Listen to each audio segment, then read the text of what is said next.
సంగారెడ్డి జిల్లా హత్నూరు రైతు వేదిక రేషన్ కార్డుల పంపిణీ కార్యక్రమంలో వివాదం నెలకొంది. కాంగ్రెస్ బీఆర్ఎస్ నాయకులు పరస్పరం తోపులాడుకున్నారు.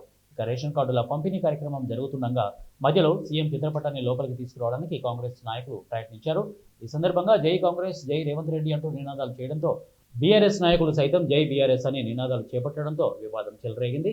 ఈ సందర్భంగా కాంగ్రెస్ టీఆర్ఎస్ నాయకుల మధ్య పరస్పరం తోపులాట చెలరేగడంతో సీఎం ఫ్లెక్సీ చిరిగింది. ఇక పోలీసులు ఆందోళనకారులను చెదరగొట్టారు. డిఎం రెస్పాన్సిబుల్గా కోరుతానా. నేను ఇలా కలెక్టర్ గారు కూడా చెప్పిన, ఈ నెల మీరు ఇది తీసుకుంటారంటే మళ్ళీ నెల నుంచి మీకు ఆర్టీలో బియ్యం ప్రతి ఒక్కరికి రావాల్సినటువంటి అవసరం ఉంది.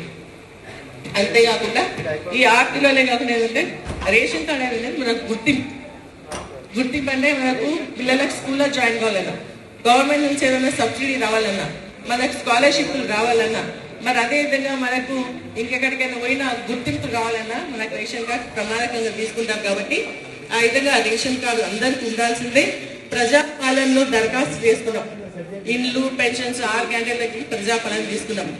ప్రజాపాలనలో ఏంటంటే ఆ రోజు తెల్ల రేషన్ కార్డు ఇవ్వడం జరిగింది. తెల్ల రేషన్ కార్డు లేకపోతే లబ్ధిదారులకు ఏది రాదన్నారు. కాబట్టి ఆ తెల్ల రేషన్ కార్డుకి సంబంధించి దరఖాస్తులు పెట్టుకున్నాం.